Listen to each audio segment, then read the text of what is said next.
Alors, David Douillet, Barcelone, Atlanta, Sydney, quels sont les souvenirs les plus forts? Ou alors c'est un peu comme les enfants, on a du mal à choisir sur les moments amoureux comme ça.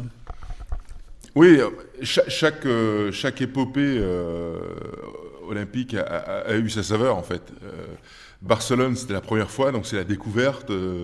Et puis c'est la breloque, la médaille de bronze à la clé au bout de la compétition, qui est ma première grande médaille mondiale, celle qui me fait démarrer dans ma carrière à l'échelle de la planète. Après, l'année d'après, j'ai été champion du monde, c'était le démarrage, prise de conscience, etc. Mais Barcelone, c'est une ville extraordinaire, magnifique. Les premiers pas et les premiers contacts, et puis la découverte du village olympique, des compétitions olympiques, de l'organisation olympique, de ce qu'est la famille olympique pendant ce moment-là. Donc, Et puis vous avez 22-23 ans, c'est ça? voilà, c'est le gamin qui découvre tout ça, quoi, et qui est émerveillé de tout ça, et qui est subjugué et qui plonge complètement dans tout ça, et qui a envie de vivre tout ça. Et Barcelone me donne envie d'aller chercher de l'or plus tard. Atlanta, par exemple. Et alors là vous prenez conscience que vous allez devenir un grand champion? Non. Non, mais le but, c'est pas d'être un champion ou un grand champion. Ça, c'est fait Pour les journalistes?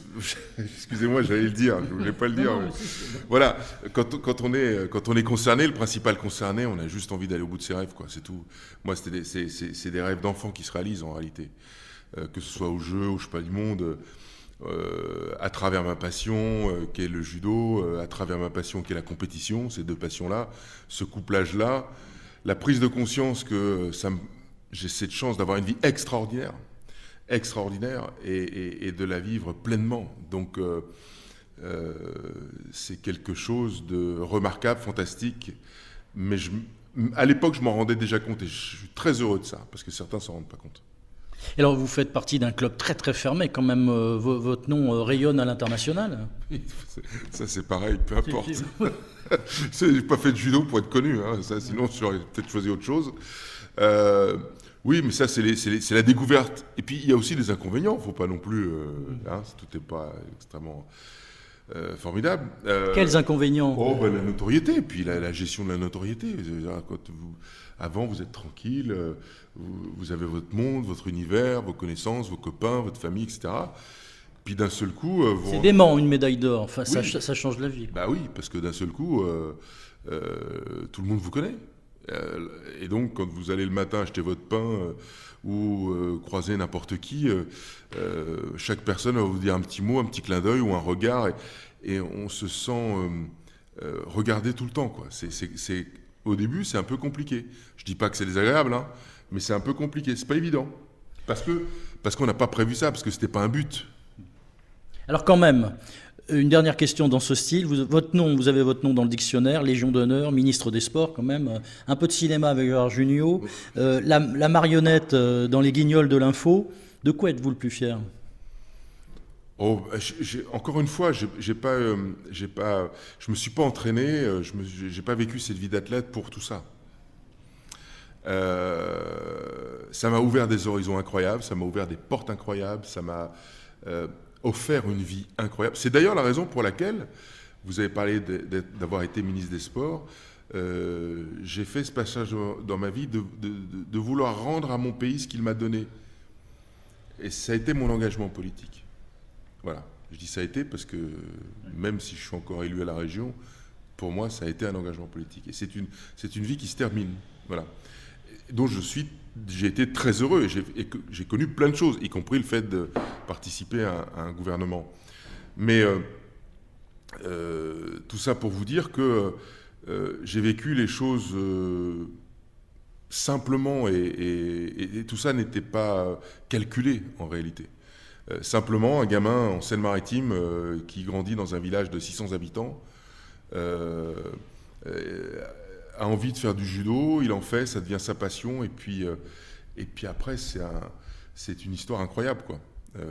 Jamais j'aurais pu imaginer le quart du dixième de ce que j'ai vécu, quoi. J'ai interviewé Thierry Rey. Il me disait que sa deuxième grande victoire, moins de 60 kilos, c'était justement de faire moins de 60 kilos et de ne pas manger. Vous, en poids lourd, 131 kilos à l'époque, est-ce qu'il y avait un régime alimentaire particulier? Oui, oui, parce que je suis bien placé pour vous le dire encore aujourd'hui. Il y a des bons et des aliments moins qualitatifs, mais qui sont très bons pour le coup.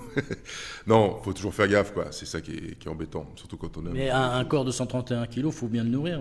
Oui, oui. Quand on a 25 balais. Là, il y a toujours plein de théories. Ouais. C'est pas parce qu'on fait 130 kilos qu'on doit manger plus. Voilà, c'est des idées reçues qui sont pas très bonnes. Non, il faut manger ce dont on a besoin. Voilà. Aujourd'hui, j'ai plus besoin de consommer, je sais pas combien de milliers de calories par jour, parce que je les grille pas. Voilà, donc, mais je les consomme quand même encore. C'est mon petit problème. Bon, voilà. Ma deuxième victoire, si je peux faire une analogie avec Thierry, pour moi, c'est pas tant sur le physique, etc., parce que lui, c'était extrêmement contraignant. Hein. C'était une deuxième compétition, sa perte de poids. Non, pour moi, ça a été, après un titre, de remettre les compteurs à zéro pour redémarrer et en gagner un autre. Ça, on va dire que c'est une victoire intermédiaire. C'est très compliqué d'oublier qu'on est champion olympique alors qu'on l'est, que la terre entière vous dit que vous l'êtes et vous montre que vous l'êtes. Ça, il faut l'oublier pour essayer de le redevenir. Je ne sais pas si je suis clair, mais en tout cas, c'est pas facile.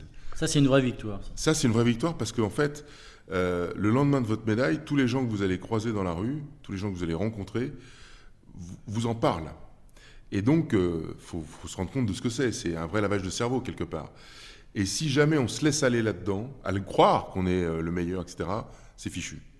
Donc, il y a une victoire intermédiaire qui est de garder les pieds sur terre, conserver cette humilité, conserver cette clairvoyance pour retrouver les bonnes mécaniques, les mécaniques vertueuses pour redevenir champion olympique ou champion du monde.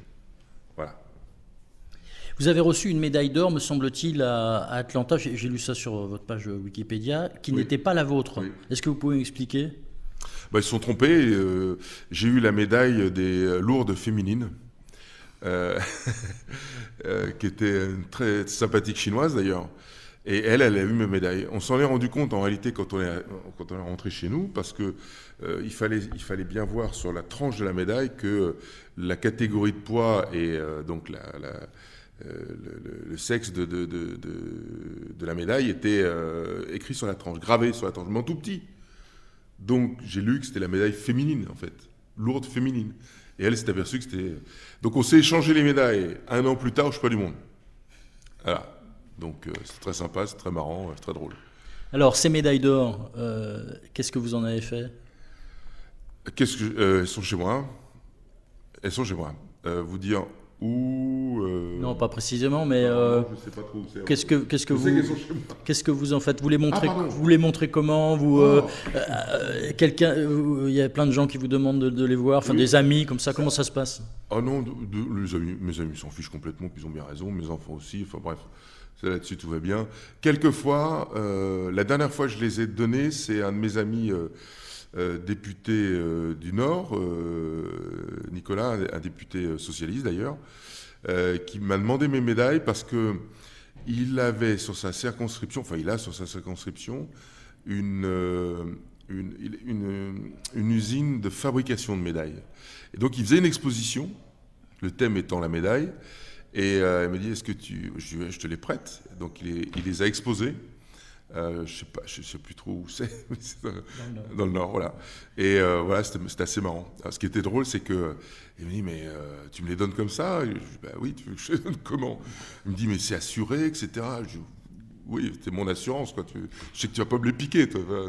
Donc tu fais gaffe, mais alors il s'était attaché à les conserver chez lui, à faire gaffe, etc. Il avait briefé tous les gens qui s'occupaient de l'exposition. Ouais, c'était très, très marrant, ouais, très marrant. Donc ça sert à ça aujourd'hui.